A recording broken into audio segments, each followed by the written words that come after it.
Hello दोस्तों, welcome back to the life target. आज हम बात करेंगे आरआरबी एनटीपीसी एग्ज़ाम के बारे में। तो अगर आप भी ये जानना चाहते हैं कि आरआरबी एनटीपीसी एग्ज़ाम क्या होता है और इस एग्ज़ाम को देने से हमें कौन कौन सी पोस्ट मिल सकती है, तो इस वीडियो को आपको ज़रूर देखनी चाहिए।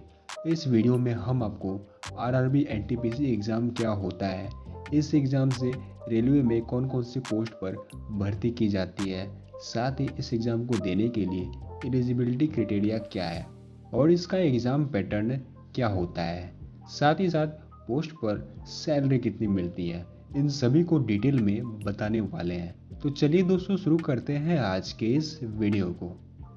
एनटीपीसी का full form non technical popular category होता है।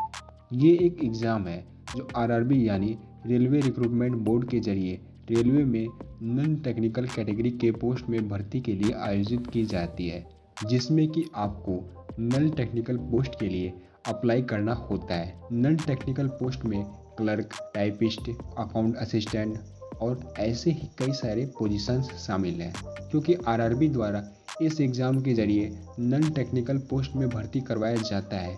इसी वजह से इस एग्ज़ाम को आरआरबी एनटीपीसी एग्ज़ाम के नाम से जाना जाता है, जहां आरआरबी एनटीपीसी एग्ज़ाम में 12th और ग्रेजुएशन लेवल के लिए अलग अलग पोस्ट होती है। इसलिए आरआरबी एनटीपीसी एग्ज़ाम को ग्रेजुएशन और 12th दोनों के लेवल पर आयोजित करवाया जाता है।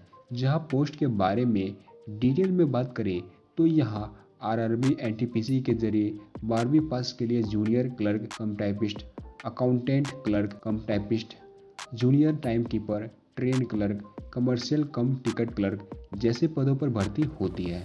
जबकि ग्रेजुएशन की डिग्री वालों के लिए इसके जरिए traffic assistant, good guard, senior clerk कम typist, senior commercial cum ticket clerk, senior time keeper, commercial apprentice, station master के पदों पर भर्ती होती है। तो ये तो हुई आरआरबी एनटीपीसी एग्ज़ाम के बारे में ये जानकारी कि इसमें कौन कौन सी पोस्ट होती है। लेकिन अब हम आपको बताते हैं कि आरआरबी एनटीपीसी एग्ज़ाम को कौन कौन दे सकते हैं, यानी कि आरआरबी एनटीपीसी एग्ज़ाम के लिए एलिजिबिलिटी क्राइटेरिया क्या है। तो अंडर ग्रेजुएट लेवल के पदों के लिए 12th पास होना ज़रूरी है, जिसके लिए एज लिमिट 18 से 30 साल होती है। और वहीं ग्रेजुएट लेवल पोस्ट के लिए ग्रेजुएशन की डिग्री होनी चाहिए। इसके लिए उम्र सीमा 18 से 33 साल की होती है।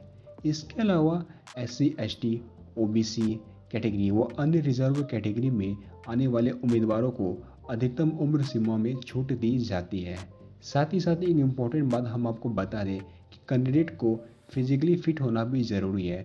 उन्हें किसी भी तरह की कोई बीमारी नहीं होनी चाहिए।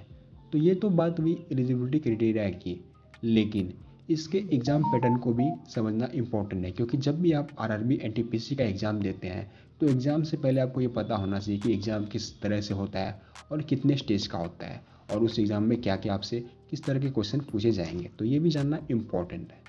तो हम आपको बता दें, आरआरबी एनटीपीसी का एग्ज़ाम 4 स्टेज में कंप्लीट होता है, जिसमें stage 1 computer based exam, stage 2 computer based exam CBT 2, stage 3 computer based aptitude test या typing test, stage 4 document verification, जिसमें थर्ड स्टेज यानी कि टाइपिंग सिर्फ उन पोस्ट के लिए होती है जिसमें कंप्यूटर की डिग्री की रिक्वायरमेंट होती है, एंड बाकी सभी पोस्ट में स्टेज थर्ड यानी कंप्यूटर बेस्ड टेस्ट नहीं रहता है।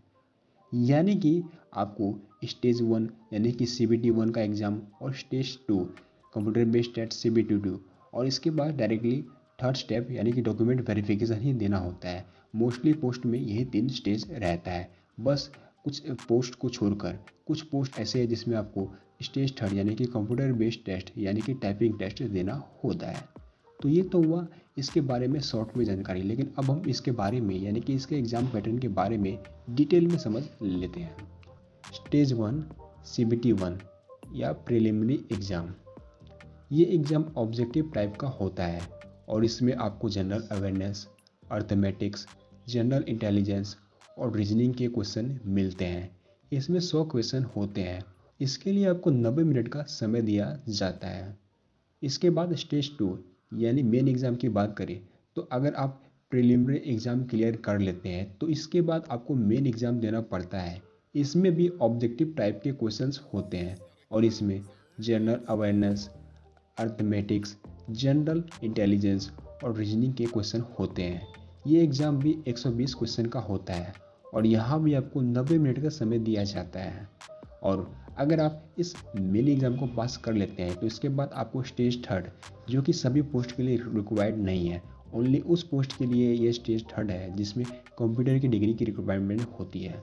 तो स्टेज थर्ड यानी स्किल टेस्ट की बात करें तो इस स्टेज में आपको टाइपिंग टेस्ट या कंप्यूटर स्किल टेस्ट लिया जाता है जो पोस्ट के हिसाब से होता है। अब इसके बाद नंबर 4 और लास्ट स्टेज की बात करें जो कि इम्पोर्टेंट है, वो ये है कि अगर आप इन सभी स्टेज को पास कर लेते हैं तो इसके बाद आपका डॉक्यूमेंट वेरिफिकेशन होता है। इसमें आपके सभी डॉक्यूमेंट्स को वेरीफाई किया जाता है और चेक किया जाता है कि आपने जो भी डॉक्यूमेंट अपलोड किया है और जितने भी डॉक्यूमेंट रिक्वायर्ड है वो सारे सही है या नहीं है। और अगर डॉक्यूमेंट वेरिफिकेशन भी सक्सेसफुली हो जाता है तो इस तरह आपका सिलेक्शन आरआरबी एनटीपीसी के पोस्ट में हो जाता है। अब वीडियो के लास्ट में सबसे इम्पोर्टेंट टॉपिक के बारे में बात करते हैं, यानी कि आरआरबी एनटीपीसी के पोस्ट में कितनी सैलरी मिलती है। तो हम आपको पहले ही बता दें, सैलरी बिल्कुल करेक्ट बता पाना पॉसिबल नहीं है क्योंकि डिफरेंट प्लेस में सैलरी डिफरेंट हो सकती है। फिर भी एक अनुमान के लिए हम आपको बता दें तो इसमें जूनियर क्लर्क कम टाइपिस्ट की सैलरी 19,900 रुपये है, अकाउंट क्लर्क कम टाइपिस्ट की सैलरी 19,000, जूनियर टाइम कीपर और ट्रेंस क्लर्क की 19,900 रुपये, कमर्शियल कम टिकट क्लर्क की 21,700 और ट्रैफिक असिस्टेंट की 25,500 रुपये के आसपास की सैलरी होती है। वहीं senior time keeper, junior account assistant cum typist, good guards और senior commercial cum ticket clerk की 29,900 और स्टेशन मास्टर व कमर्शियल अप्रेंटिस की 35,400 रुपये की सैलरी होती है। तो दोस्तों ये थी आरआरबी एनटीपीसी एग्ज़ाम के बारे में छोटी सी इन्फॉर्मेशन। उम्मीद करता हूँ कि आपको हमारे द्वारा दी गई यह इन्फॉर्मेशन अच्छी लगी होगी। इसके अलावा अगर आपको ये वीडियो अच्छी लगी है तो इस वीडियो को अपने फ्रेंड्स के साथ ज़रूर शेयर करें और साथ ही साथ ऐसे ही और भी इन्फॉर्मेटिव वीडियोस को देखने के लिए हमारे इस यूट्यूब चैनल को सब्सक्राइब ज़रूर करें।